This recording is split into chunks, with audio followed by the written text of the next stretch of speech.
Good morning friends, welcome to my channel Anokhi Mohabbat. और आप देख रहे हैं अनडिजायर लव। लास्ट पार्ट में हमने देखा था कि जहाँ पर जो हमारी क्यूट सी हसल रहती है वो अपने लिए स्टैंड ले लेती है। वो सीधे सीधे वहाँ पर जाकर बोल देती है कि मुझे ये चीज़ चाहिए ही नहीं है। मैं अब जो मूवी करना चाहती हूँ उसमें ट्रायंगल नहीं होता। हर बार ऐसा नहीं होता है कि भाई हमारी फीलिंग्स को आइडेंटिफाइड करने के लिए एक मेल पर्सन आए हमारी लाइफ में, जो हमारे बीच में कबाब में हड्डी बने और उसके बाद हमें रियलाइज हो कि हाँ भाई हमें फीलिंग्स है। Feelings is a true feelings. उसे रियलाइज करने के लिए कोई थर्ड पर्सन की ज़रूरत नहीं पड़ती है। और वो ये अपना मुद्दा उठा के रोनित रॉय पे रख देती है, पर रोनित रॉय खुद वहाँ पर बोलता है कि ये मेरी मूवी है और इस मूवी पे मैं कैसी तरीके से भी करूँ आपको हैंडल करना पड़ेगा। तभी वो कहते हैं कि then the breach of the contract, आपके जो भी पैसे हैं मैं आपको दे देता हूँ, देती हूँ, और मुझे ये नहीं करनी है बिकॉज मैं मेरा कैरेक्टर्स कंफ्यूजिंग नहीं रखना चाहती हूँ। मैं फर्स्ट मूवी इस टाइप की कैरेक्टर की कर चुकी हूँ, अगर मैं सेकंड भी यही तरीके की करूँगी तो मुझे नहीं चाहिए। इन दोनों के बीच में काफ़ी आर्ग्यूमेंट्स होते हैं जिसमें जो हमारी फ्लोरा रहती है वो उससे जाके रीज़न पूछती है। तो फ्लोरा कहती है कि पिछली फ्लोरा को मतलब हैसल कहते हैं कि पिछली बार ये सब इश्यूज हुए थे, I completely agree, but this time I don't want any issues because I am very clear about my feelings. और मैं नहीं चाहती कि कोई भी कबाब में हड्डी बने हमारे बीच में।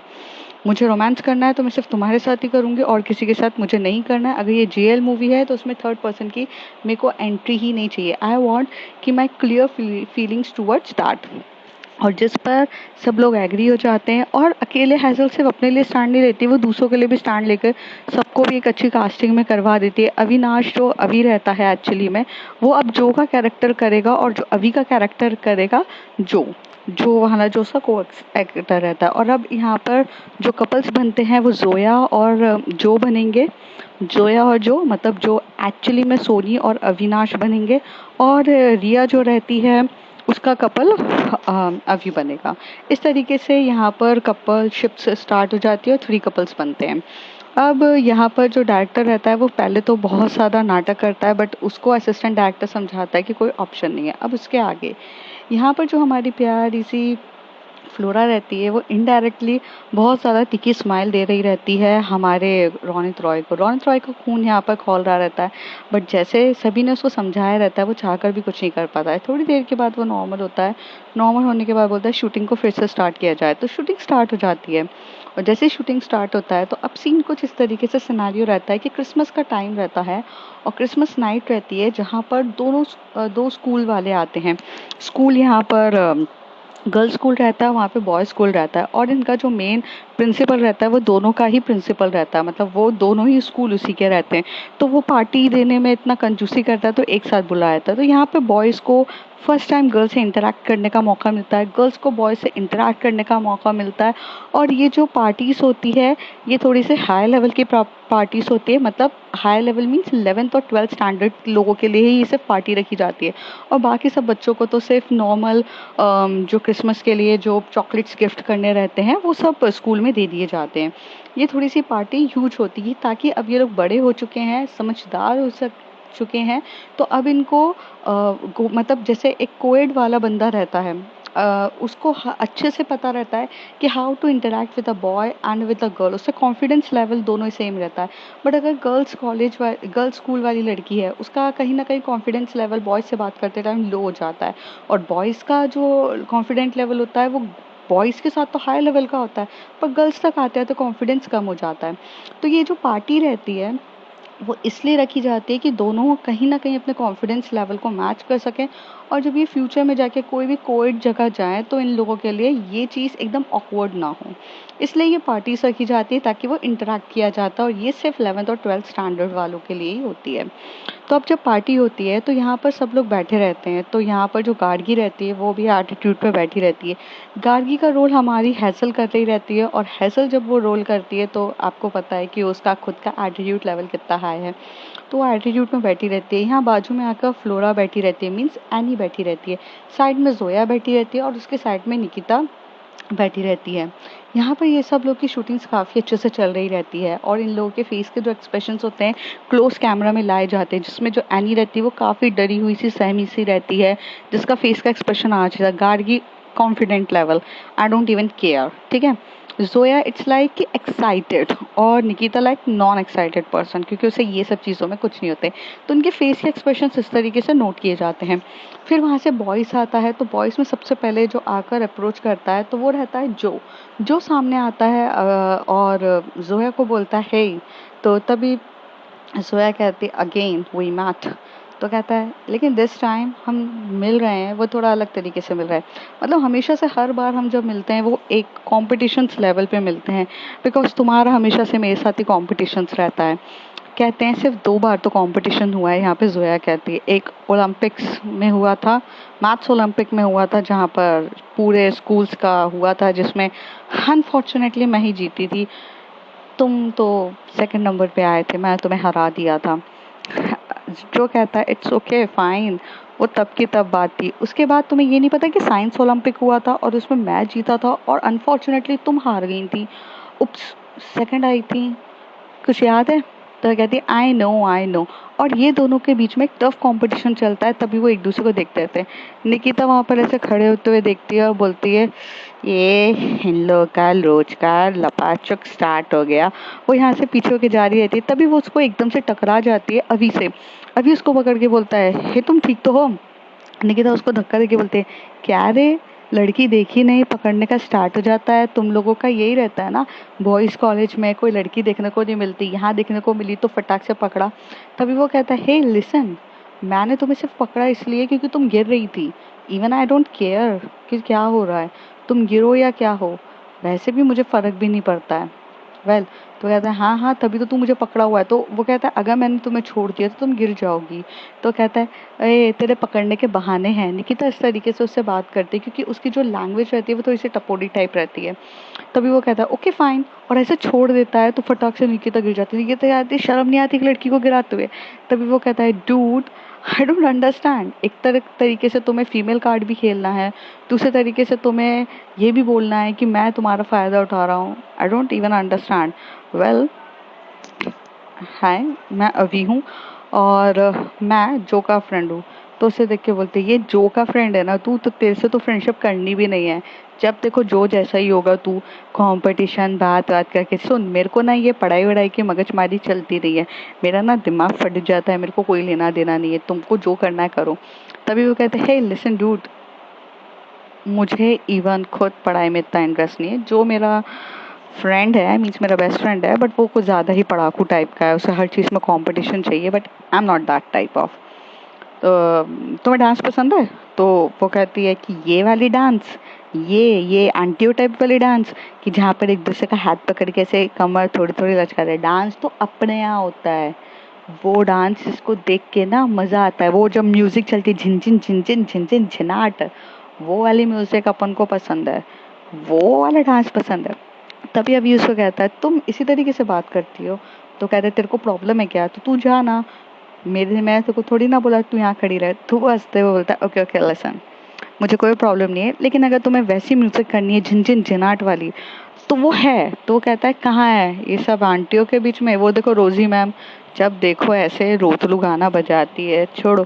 तो कहता है अरे यहाँ थोड़ी ना है, बैक साइड है, हमारे मेरे दोस्त लोग वहाँ पर ऐसी वाली पार्टी करना पसंद करते हैं, तुम चलोगी? तो कहते हैं कि सारे लड़के ही होंगे ना? तो कहते हैं नहीं नहीं कुछ लड़कियां भी हैं, ऐसा नहीं है, हम लोग ऐसे नहीं है, तुम चलो फिर चलते हैं, अरे तुम देख लो। और ऐसे कह के अभी जो रहता है वहां से निकिता के साथ हो जाता है। कहीं ना कहीं अभी और निकिता एक फ्रेंडशिप के बाउंड में बंध रहे रहते हैं, जो हालांकि एक लड़ाई से उनकी स्टार्ट हुई रहती है और वहाँ पे बंधे रहते हैं। यहाँ पर जो रहता है और जोया रहती है, इन दोनों के बीच में वही तीखी तकरार होती है और दोनों एक दूसरे से कंपटीशन कहते हैं कि चलो डांस करते हैं, और डांस में अगर जो अच्छा डांस कर लेगा वो देखते हैं तुम्हारी हील्स तो नहीं टूटती है। तो वो कहता है ऐसा ना हो कि मेरे हील से तुम्हारे पैर में लग जाओ, तुम्हारे पैर को दर्द हो जाए। तो ये दोनों इस तरीके से बातें करके बोलते हैं कि ठीक है देखते हैं कि कौन किस तरीके से अच्छा डांस करता है, और यहाँ पे चले जाते हैं। निकिता चली जाती है, जोया चली जाती है, और गार्गी और यहाँ पर जो हमारी एनी रहती है वो इन दोनों को जाते हुए देख रही रहती है। एनी की नज़र बहुत प्यारी भरी आंखों की नज़र गार्गी को देख रही रहती है। गार्गी एकदम से टर्न होती है और एनी की तरफ देखते बोलती है तुम मुझे इतना घूर घूर के देखती क्यों रहती हो? तो कहती है कि नहीं मैं तो बस ऐसी देख रही थी वो, सॉरी। और ऐसे कह के वो इधर देखने लगती है। तभी गार्गी उसको बोलती है, बट तुम आज बहुत ब्यूटीफुल लग रही हो, तुम्हें पता है? तो एनी बोलती है, थैंक यू, पर मुझे लगा था कि मुझे कोई पसंद भी नहीं करेगा, क्योंकि मैं इतनी खूबसूरत हूँ नहीं ना। देखो ना, सारे लड़कों के पास कोई ना कोई सारी लड़कियों के पास कोई ना कोई आ गया उनको लेने के लिए, सिर्फ हम दोनों के पास कोई नहीं आया। मेरे पास तो वैसे भी कोई नहीं आएगा, because you know my attitude, and even I don't want कि एनीबडी केम। और रही बात तुम्हारी, तो तुम अपना कॉन्फिडेंट लेवल थोड़ा सा हाई करोगी तो कोई ना कोई आ जाएगा, ऐसे डरी सहमी सी रहोगी तो कोई नहीं आएगा। चिल यार, कोई नहीं भी आए तो भी चलता है। तभी वहाँ से एक बहुत प्यारा सा हैंडसम सा लड़का आता है जिसका नाम अवी रहता है, जो नहीं, जिसका नाम एक लड़का रहता है, जो वहाँ पे बहुत ब्यूटीफुल सा हैंडसम सा लड़का आता है। वो आके एनी की तरफ देख के बोलता है, विल यू डांस विथ मी? और एनी थोड़ी सी डरी हुई सी सहमी सी रहती है, वो उसकी तरफ बस ऐसे उठ के देख रही रहती है। तभी वो लड़का कहता है, you are very beautiful, can you dance with me? But Annie को कहीं ना कहीं थोड़ी सी हिचक हो रही रहती है। उसकी नज़र एक बार गार्गी की तरफ जा रही रहती, गार्गी उसकी तरफ सिर्फ देख रही रहती। तभी गार्गी के पास एक लड़का आता है और बोलता है, हे स्वीटहार्ट, डांस करोगी मेरे साथ? गार्गी उसको ऊपर से नीचे बोलते, not interested, and seriously not interested. और ऐसे बोलकर ना वहाँ से वो टर्न होती है और बाहर की तरफ चली जाती है। तभी वो लड़का पूछता है, हे तुम ऐसा डांस करोगी? तभी वो बोलती है, नो। और ऐसे कह के वो एकदम से पीछे पीछे भागती है गार्गी के। गार्गी वहाँ पर जाकर बैठती है एक आगे की तरफ, और वहाँ पर एक बेंच रहती है, और वहाँ पर वो जाती है, और वो बेंच जो रहती है ना, वो पूरे ट्रीज के बीच में रहती है। तो वो एकदम कोना रहता है, वहाँ पे कोई भी नहीं रहता है, और सब अंदर पार्टी से इंजॉय कर रहे थे। वो आती है, एनी थोड़ी देर तक तो ढूंढने लगती है गार्डन एरिया में कि ये कहाँ चली गई। फिर उसे दूर से दिखती है वहाँ पे, तो उसके बाजू में आकर बैठती है और कहती है कि लिसन, तुम यहाँ क्या कर रही हो? तो कहती है, तुम डांस करने नहीं गई उसके साथ? तो वो कहती है, नहीं, आई मीन तुम्हें अकेला छोड़ के भला मैं डांस करने कैसे जा सकती हूँ? तभी गार्गी थोड़ा सा टर्न होते बोलते, जैसे बाकी लोग चले गए, निकिता चली गई, जोया चली गई, और वैसे भी क्या फ़र्क पड़ता है यार, सब अपने फ्रेंड्स है, सबको अपनी लाइफ एंजॉय करने का पूरा हक है। अगर वो करना चाहे तो कर सकते हैं, तो it's not a judgemental for me कि तुम नहीं जा रही हो। तभी एनी बोलती है, मुझे कोई फ़र्क भी नहीं पड़ता यार, I am not interested even that, but the truth is that कि तुम अगर ऐसे भाग कर आ जाओगी तो मुझे फ़र्क पड़ता है। तभी गार्गी बोलती, क्यों फ़र्क पड़ता है? तो वो कहती है, देखो एनी जिससे भी दोस्ती करती है ना, उससे निभाती है, और मैंने तुमसे दोस्ती करी है। अपने दोस्त को इस तरीके से छोड़कर आ जाना और एक अनजान इंसान के साथ चला जाना, ये मेरी कप ऑफ टी नहीं है। माना कि मैं पढ़ाई में बेवकूफ़ हूँ, लेकिन बाकी चीज़ों में अच्छी हूँ। तभी गार्गी उसका हाथ पकड़ के बोलती है, पढ़ाई में बेवकूफ़ नहीं हो।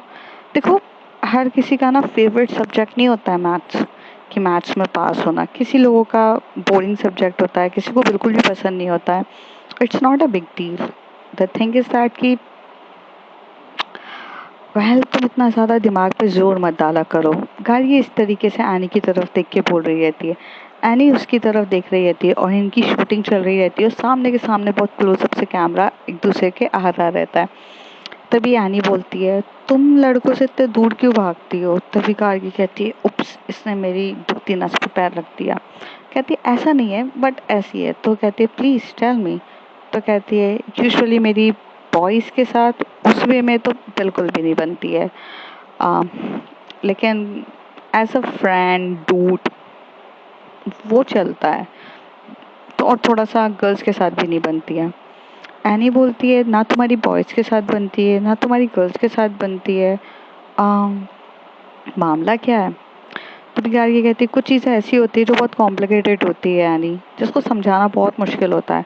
तभी यानी से उसका एकदम से फेस अपने पास रख के बोलती है, समझाओगी तो समझ में आएगा। हाँ, बोला ना, थोड़ा सा लेट समझती हूँ बट अच्छी हूँ। तभी कार्की बोलती है, तुम अपने आप को इतना अंडर एस्टिमेट मत किया करो यार, फेल होना it's not a big deal. Life में अगर एग्ज़ाम में फेल हो गए तो कुछ ना कुछ तो लाइफ में कर ही लेंगे ना। और तुम किसी चीज़ में तो काफ़ी अच्छी होगी, बस तुम्हें वो हुनर जानने की कोशिश करनी है, और और कुछ नहीं। तो बताओ तुम्हारी बॉयज़ और गर्ल्स दोनों से क्यों नहीं बनती है? कहती बॉयज़ के साथ मुझे वैसी वाली फीलिंग्स नहीं आती है जो, मतलब आई मीन जो हर एक लड़की को एक एज के बाद आने लग जाती है। लाइक कि उसे लड़का चाहिए, उसे बॉयफ्रेंड चाहिए, उसे एक पैम्पर्ड वाला बंदा चाहिए। It's not me actually. But हाँ, मुझे ये सब चीज़ें किसी और के लिए फीलिंग आती है। तभी यानी बोलती है किसके लिए? तो कहती है कि गर्ल्स के लिए। तो एनी उसे इधर देख के बोलती गर्ल्स के लिए भी फीलिंग आती है? तो कहती है कि हाँ, आ जाती है। आई मीन कभी कोई बहुत पसंद आने लग जाता है और उसे पसंद हम बेहद तरीके से करने लग जाते हैं, और ये हर कोई समझता नहीं है। इसलिए मैं लड़कियों से भी काफ़ी दूर रहती हूँ, ताकि मैं दोनों से ही दूर रहूँ तो ज़्यादा बेटर है। तभी आनी बोलती है तो तुम्हें मेरे लिए क्या फील होता है? खारकी ये क्वेश्चन सुनने के बाद थोड़ा सा दूर होती है और कहती है क्या मतलब? तो कहती है, तभी आनी और करीब आके बोलती है गार्गी का हाथ पकड़ के, तो तुम्हें मेरे लिए कुछ फील होता है? तुम मुझसे दूर भागती हो ना, इसलिए मैंने पूछा। अभी गार्गी बोलती नहीं, we are friends at all. तो कहती है कि फ्रेंड से बात करते टाइम इतनी जबान नहीं लड़खड़ाती। एनी बोलती है, मतलब फ्लोरा बोल रही रहती है। यहाँ पर जो हमारी गार्गी रहती है, उफ, जो हैसल रहती है, वो उसी तरफ देख के बोलती है नहीं, ऐसा कुछ नहीं है। अच्छा, मुझे थोड़ा दूर जाना चाहिए। तभी एनी उसका हाथ पकड़ के बोलती है नहीं, आज मैं जानना चाहती हूँ तुम मुझसे दूर क्यों भागती हो? क्लास में भी तुम मुझसे इतना डिस्टेंस पे बैठती हो, शायद फीलिंग है मेरे लिए। तभी गार्गी बोलती है नहीं, ऐसा कुछ नहीं है। तो कहती है ऐसा? तो कहती है नहीं है। तभी वो एकदम से बोलती है हाँ ठीक है, नहीं है। तो कहती है।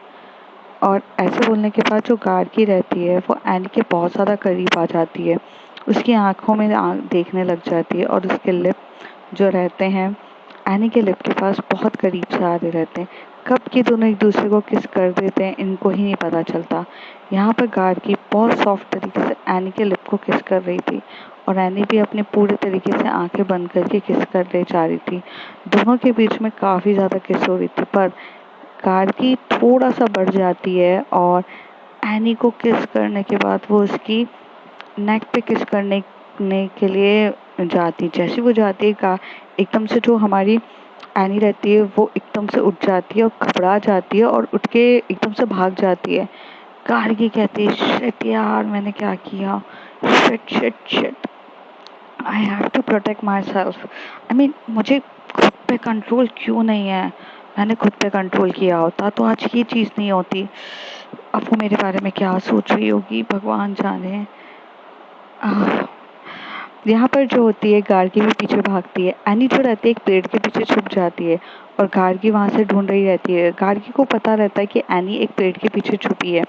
तभी वो जाके उसे रोकती नहीं है, वहाँ से धीरे से कहती है प्लीज़ मेरी बात सुनो, एक्चुअली मेरा इंटेंशन नहीं था, बट तुम इतना ज़्यादा फोर्स करे जा रही थी कि हो गया।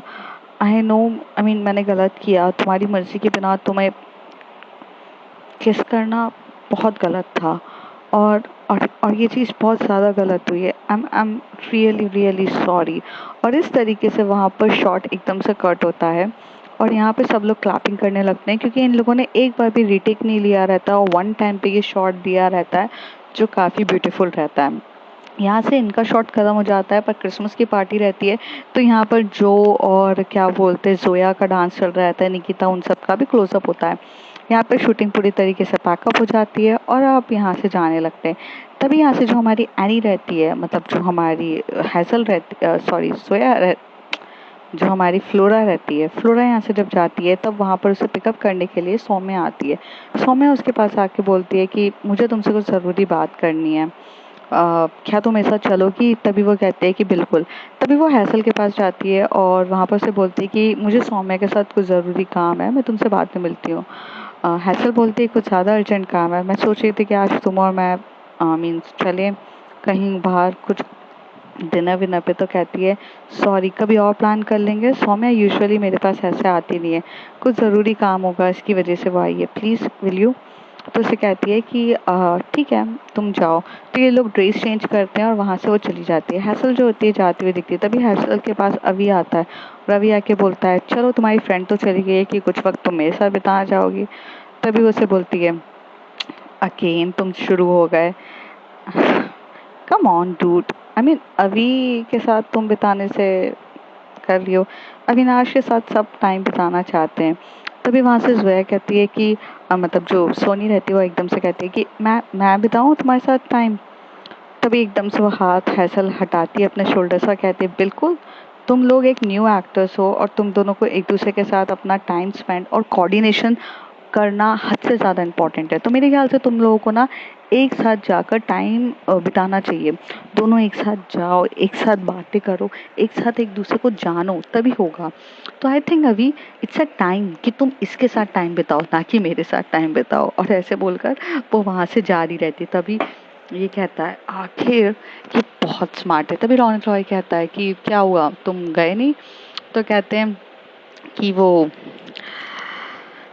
वैसे भी हैसल है, वो तो अपने ही धुन में रहती है, वो चली गई है। यहाँ से सौम्या जो रहती है वो फ्लोरा के साथ जाती है। तभी सौम्या उसे बताती है कि रोनित रॉय एक रॉनित रॉय के बारे में वो उससे बात कर रही रहती। तो तभी वहाँ से फ्लोरा उसे कहती है कि क्या एक ही। तो उसे कहते हैं कि एक चीज़ तुम्हें बतानी थी रोनित रॉय के बारे में। तो एक फ़ाइल निकालती है जो अपने कार के बैक साइड पे उसकी फ़ाइल रखी रहती है। वो फ़ाइल को उठाकर उसे देती है और गाड़ी भी ड्राइव कर रही रहती है। तभी वहाँ पर वो जो फाइल्स को रीड कर रही रहती है, तो उस फाइल्स में कुछ ऐसे पेपर्स रहते हैं जिसमें बहुत सारी लड़कियों की फ़ोटोज़ भी रहती है और बहुत कुछ रखा रहता है। वो पढ़ रही रहती है और पढ़ते-पढ़ते वो बोलती है ये सारी जो इन्फॉर्मेशन तुम लेकर आई हो this is a completely correct. तो कहती है एग्जैक्टली तुमने मुझे जो चीज़ें बोली थी वो सब मैंने यहाँ पे इस फाइल के अंदर है। तुम फाइल को अगर बेसिकली बहुत डीपली रीड करना करोगी तो तुम्हें पता चलेगा कि ये सब चीज़ें क्या है, क्योंकि धीरे धीरे तुम्हें सब चीज़ पता चलेगी। तो उसे बोलती है कि एग्जैक्टली वो तो मैं सब कुछ रीड कर ही रही हूँ, बट देखना तो पड़ेगा मुझे हर एक चीज़। फाइन, मैं इसे पढ़ती हूँ, और कुछ बताना चाहोगी। तो कहते हैं कि 2 साल होने वाले हैं।